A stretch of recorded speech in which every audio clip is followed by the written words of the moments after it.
The number one thing is an idea in practice is always better than just an idea. And when you're small, you can pivot quickly. So you can take action on many ideas. And if the ideas are proved to be unfit or not interesting or annoying, you can pivot really quickly. So if you're a new artist in any discipline, taking action on your ideas is going to be your greatest sort of momentum builder.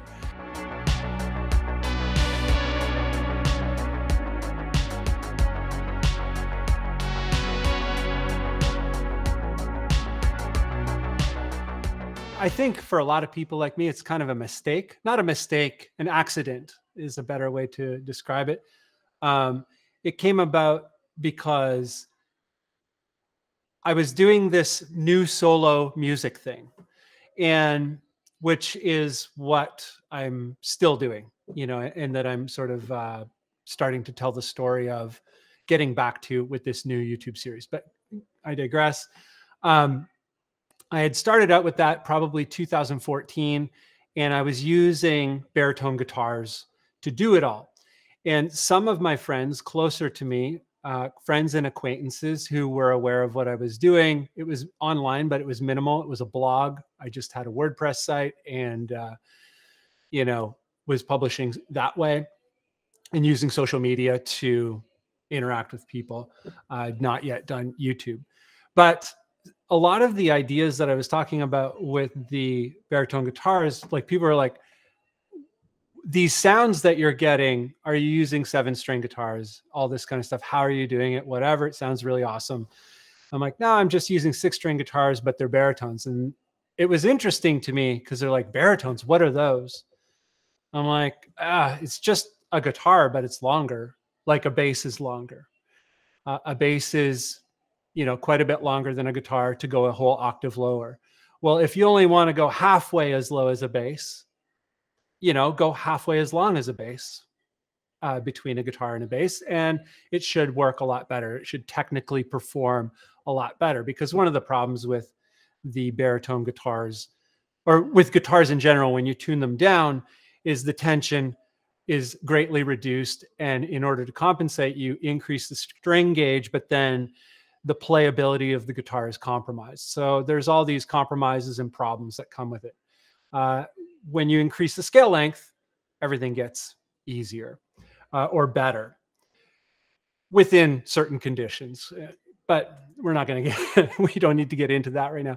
But I was trying to explain these things, and I eventually realized that I just needed to make videos to explain some of the things. And I was making private videos and sort of sharing them unlisted on YouTube with certain friends. I'm like, this is how this works. And I had long been interested in making videos. I wanted to make music videos, and I had already made a few music videos for friends. But suddenly I realized, I'm like, I could just make videos about this topic, seeing as nobody understands it. And then I can learn a lot more about cinematography and all of that kind of stuff, and hopefully make music videos. And I've yet to make a music video for myself since 2014. So that's how the channel was born. I was sort of an accident. And it also kind of took off, at least within the niche. And the channel is still kind of small and young in regards to like a YouTube channel. And, there are channels far bigger, far greater than my own. But in that space, in that niche space, it was a pretty big channel for that topic. But I've recently outgrown that, and I kind of arrived at this new thing. I'm like, I need to bring the music back into premium focus, into center focus, and somehow marry that with the YouTube videos. So I'm like, I'm just going to turn my personal challenges in doing that into a storyline and document it, and um, and see what kind of fun I can have with that, and also see if that can better illuminate my own path. It's become sort of my own lens for what my ambitions are now, having outgrown talking about baritone guitars and all that kind of stuff, and turning the focus back onto how I started, which was to make my own music, which I made all along, but it was very slow because splitting time between videos about guitars, videos, and then trying to make my music and fit them into the videos. Whereas now I'm like, I need to just focus on the music.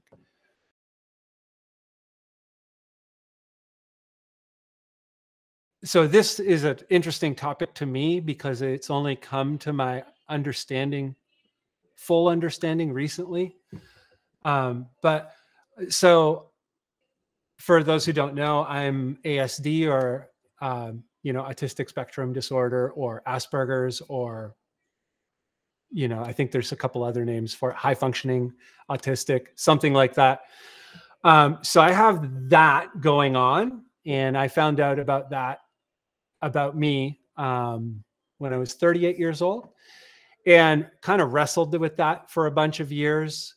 And then in the last maybe 6 or 7 years have really come to understand what it is. I have a much clearer understanding of neurotypical people and all of that kind of stuff. So the reason that's relevant to your question is, in terms of things like heroes, looking up to people, I only in this process realized that I don't have heroes, and I never did have heroes, and I never understood heroes. I was like, why do people have heroes? And I just thought it was a funny, peculiar thing. I'm like, oh, that's interesting. But I realize now that it's like a big deal. Well, not now, but in the last couple of years, I've realized. So when it comes to things like influence, I guess, in relation to, I think a lot of people will cite a popular artist like Jimi Hendrix or something like that. And for me, it's always just been the people closest to me. My family is very musical, much more musical than I am, and have been involved in a number of proficient acts like Bryan Adams, Norah Jones, Celine Dion, et cetera, like big pop stars. They're session musicians for that kind of stuff. And one of those uncles, these are a couple of my uncles, one of those uncles is a guitar player, and his name is Kevin Bright. And he's got an uncanny kind of style. And he was probably my first influence. And I never really thought much of it. I just liked what he did.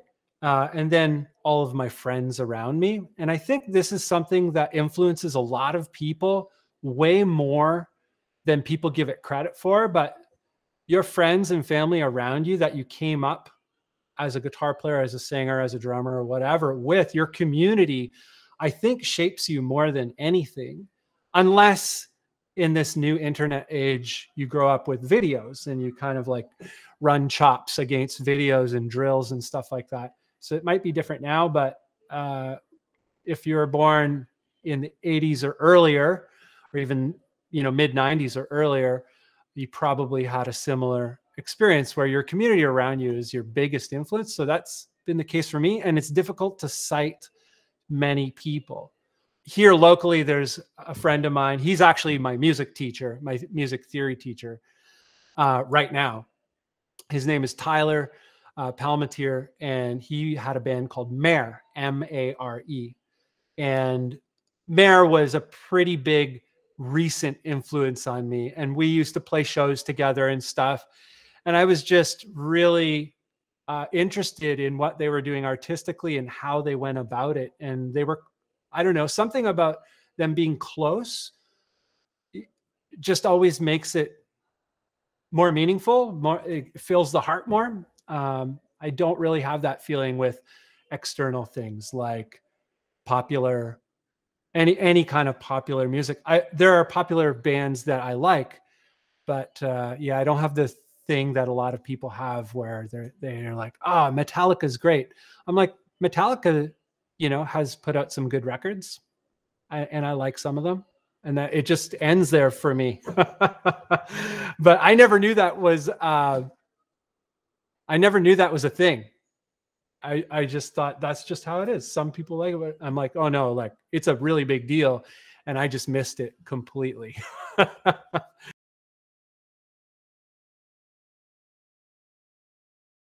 I used to play regular guitars just like everybody else, standard E tuning, 24.75 inch scale or 25.5 inch scale, Gibson or Fender scale, didn't really matter.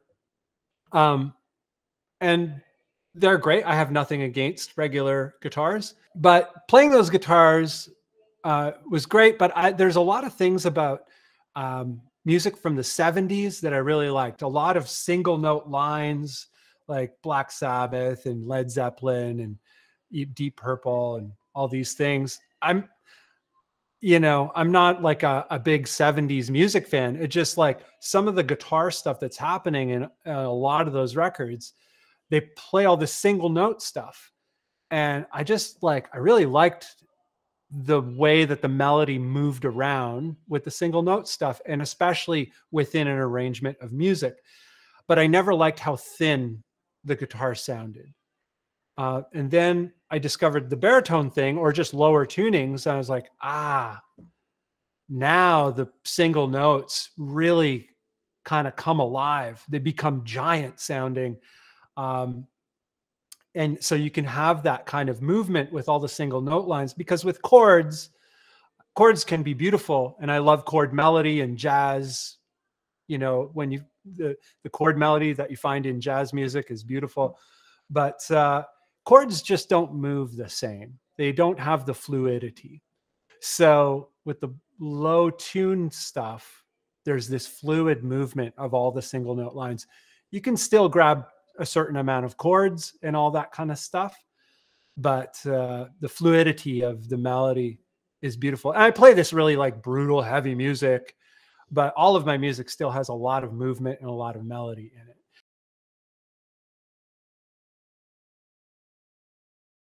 With a regular guitar, I feel like the playing is kind of all over the place, and there's a lot of options, and it's easy to kind of mix everything up and maybe be less focused. Not that there's anything wrong with that, but when I went into the baritone thing, the sound became much more focused for each musical project. And a lot of that had to do with the nature of how the instrument has to be played.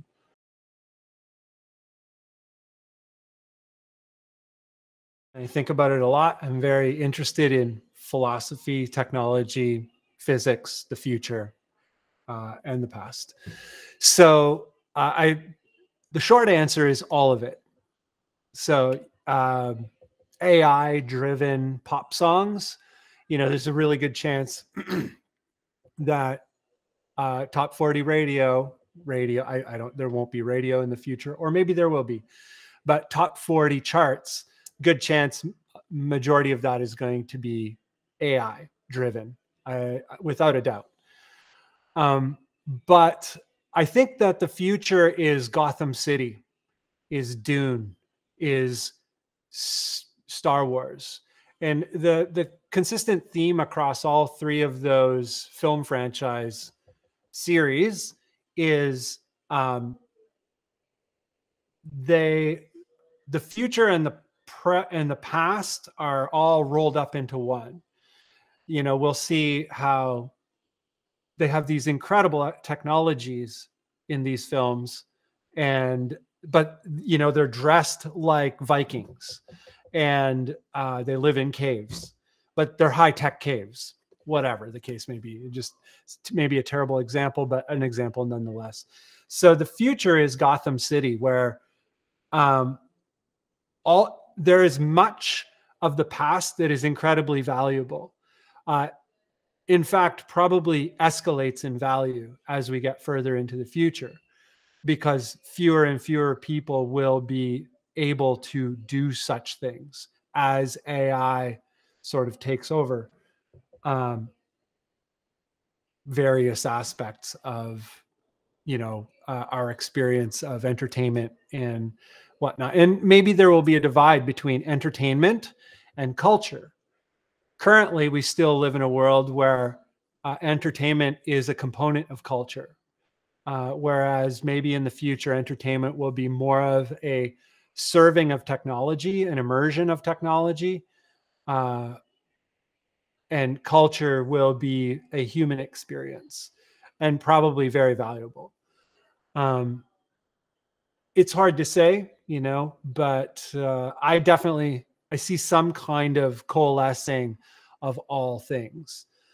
Um, and there's going to be a bumpy patch, as with all things, with the emergence of AI in the creation of entertainment, in terms of animation, or animation on a whole new level that will look lifelike, that will look like, be able to AI create feature films without ever shooting a camera. But that will just make making a movie the old way far more valuable. That will make, same thing with music creation.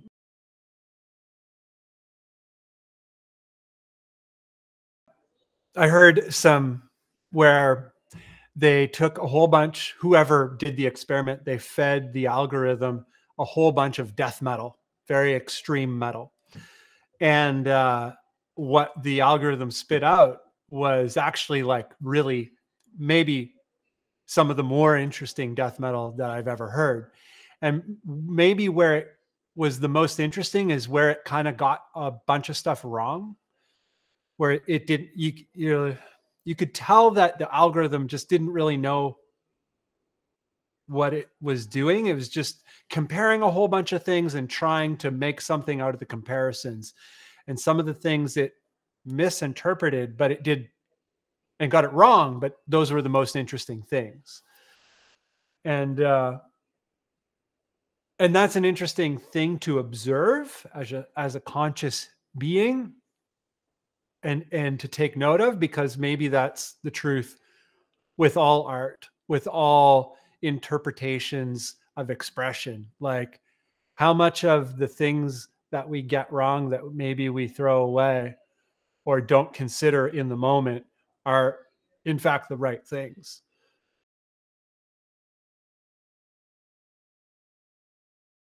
At the moment, I launched, I guess.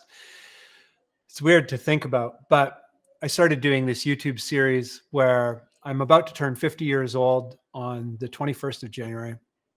So in mid-December, just before Christmas, I decided, okay, it's now or never. And it's actually, just to me, it's interesting. I'm like, okay, I'm going to be 50. What can we do as a 50-year-old? And I think a lot of people see 50 as the end.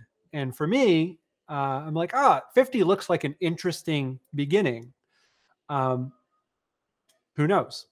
But so I'm going to be 50, and I've started this YouTube series about my new music journey as a 50-year-old, attempting to make a career out of being an artist, more of a solo artist. That doesn't mean that I won't collaborate with other people, but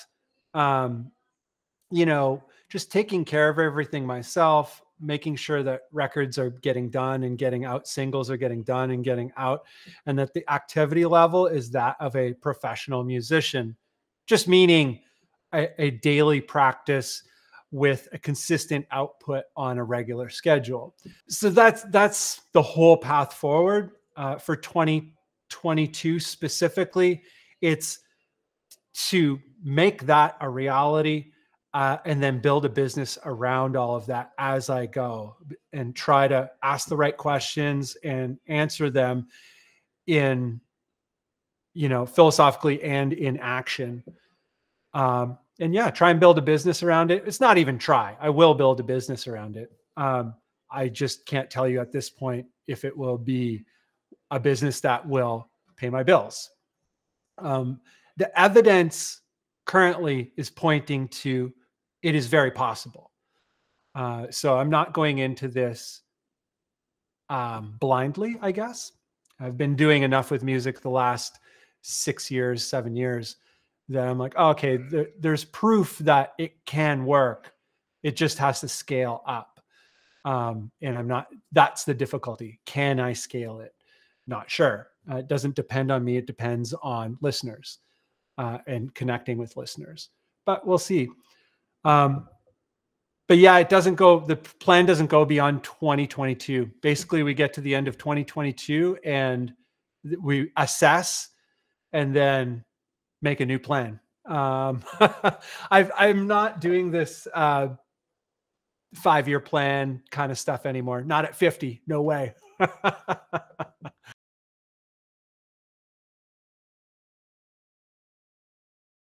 The number one thing is an idea in practice is always better than just an idea.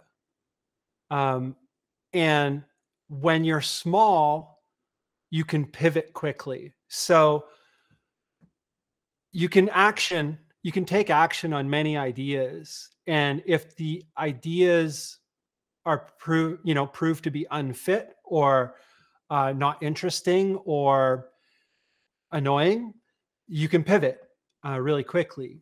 So if you're a new artist in any discipline,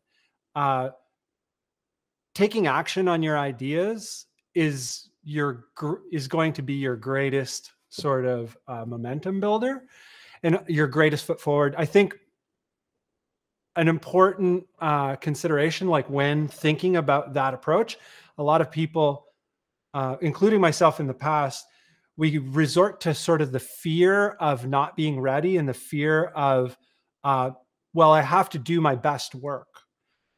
And if you're at the beginning, you're not going to be able to do your best work until you've iterated on that process for many years.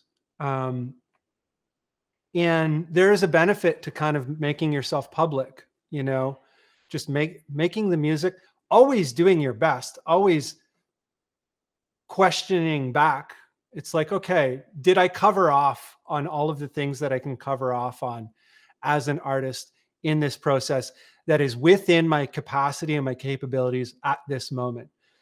And if you're self-reflective enough, you should be able to answer that. I think if you're in the arts, there's something about that process of creating things that usually you have this ability to reflect, hopefully. But yeah, an idea in motion, in action, is always better than the best idea in the world that is just in somebody's head. And iterating on it, iterating on that idea, iterating on your process, developing your craft, and being excited about the process of the process of business, I guess, just the process in general of, okay, well, I made a thing, I made a painting, I made a piece of music, I developed a new piece of technology, whatever the case may be. Getting excited about the process outward, the radiation of that idea, the radiation of that work, and building that, like getting excited about building that is really important. And I think a lot of people fear that thing. I feared it at some point. Many of my friends currently fear that process. They fear social media. They fear judgment. They fear failure, et cetera, et cetera. Understandable. These are all real things.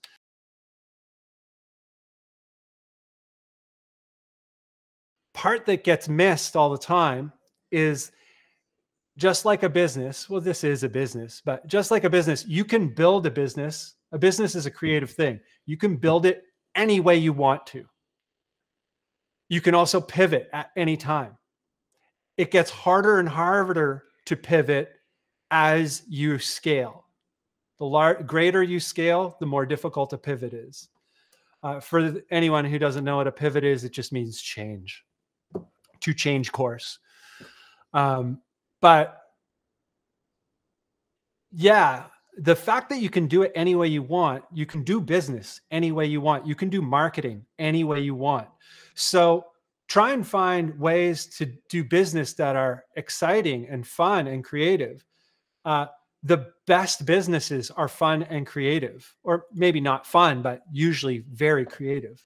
The best marketing is usually pretty fun and very creative.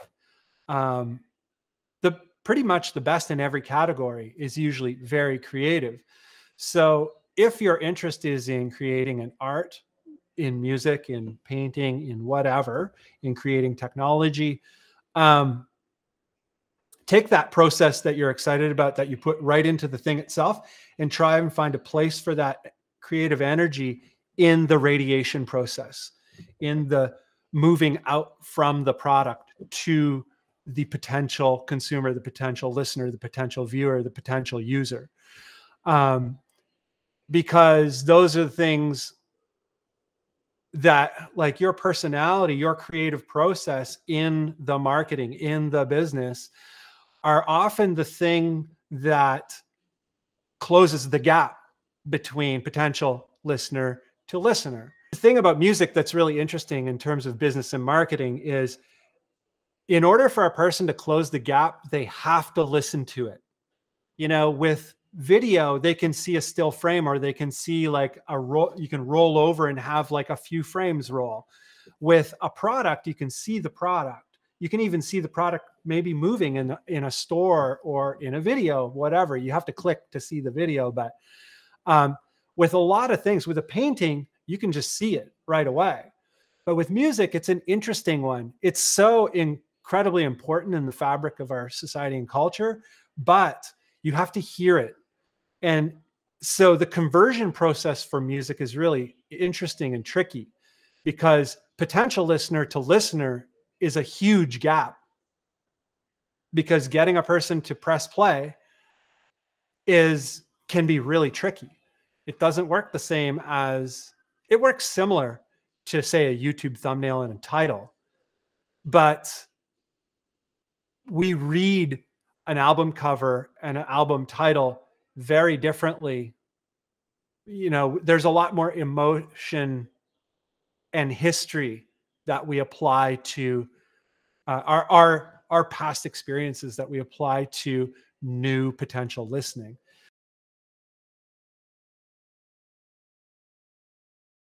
Compartmentalize everything. You know, make every part of your process very small. So I know exactly what you're talking about, and I struggled with it. So I used to be a recording engineer, and I worked in big studios at big consoles and tape machines and the talk back mic. You ready to go for another take? Here we go, rolling. So I used to do that because I'm old. And so when I got into recording my own music, it was a bit difficult, because the thing that you're talking about.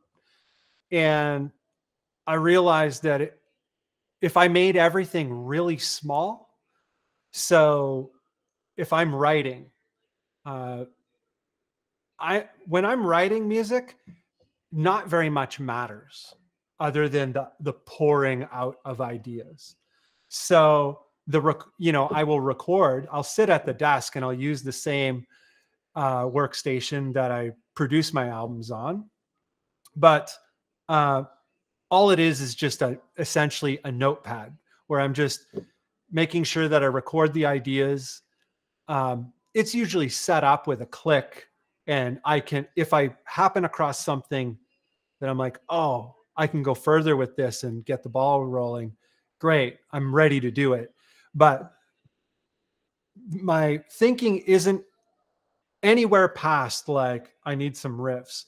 If you're writing more traditional songs, you need probably words first, then a chord progression, and a melody to fit, or words, melody, and a chord progression. I guess if you go words, chord progression, then you can figure out the melody.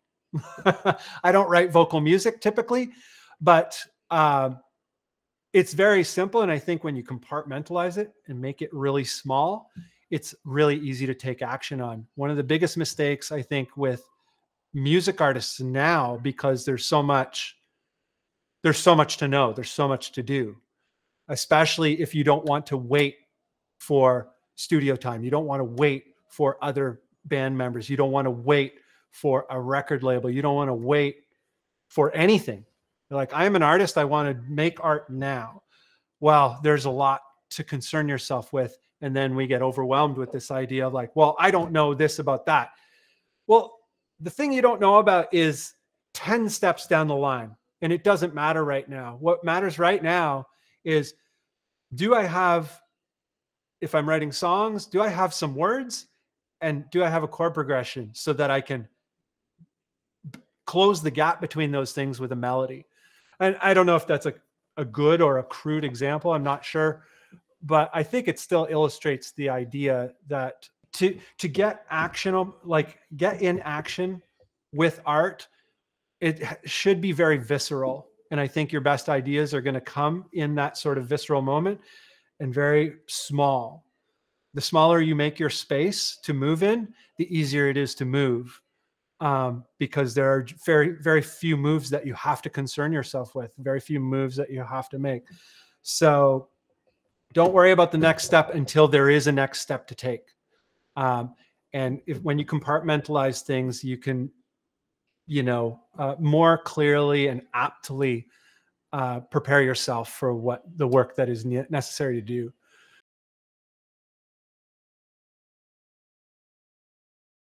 I'm noticing that a lot of people are noticing those details, and it's nice. So there's my interest in creating anything is sort of the one-man team. I'm not opposed to working with other people.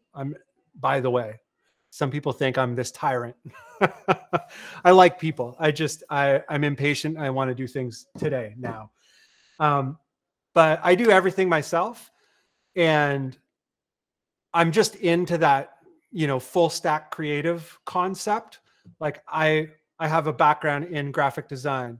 So if I have an opportunity to do design, it's great. But I do have a friend who's great at design. So if there's anything I'm going to offload, it will usually be design. But I do probably 75% of all of my own design.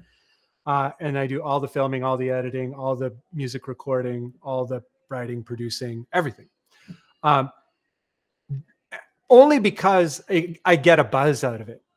There's something about that. When I find out about, I don't know, someone did a record and it's a pretty great record, but I realized there was a team of like 34 people that were responsible for it. I was like, I don't know. It's not that special. It's made by a machine, the machine of a company. But when something great is made by one or two people, I'm like, oh, wow. Because I feel you get closer to the genesis of the ideas. You get closer to the creative genius behind something. It doesn't necessarily have to be genius, but there's something very romantic about things that are wholly created by one or a very small team. And so I have a buzz. I get a buzz out of that, and I do everything myself. Going to the question about filming, I just learned it because I wanted to make music videos for myself, and I still never have. I started making music videos for other bands here in Toronto, and I only did a few of those, like 4 or 5 of those.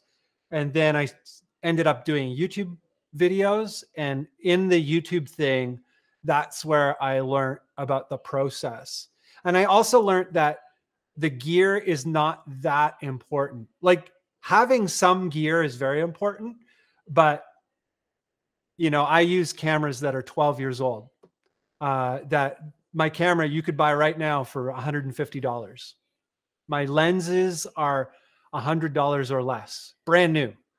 My the Pro Mist filter that I put on my lenses is more expensive than any lens that I own.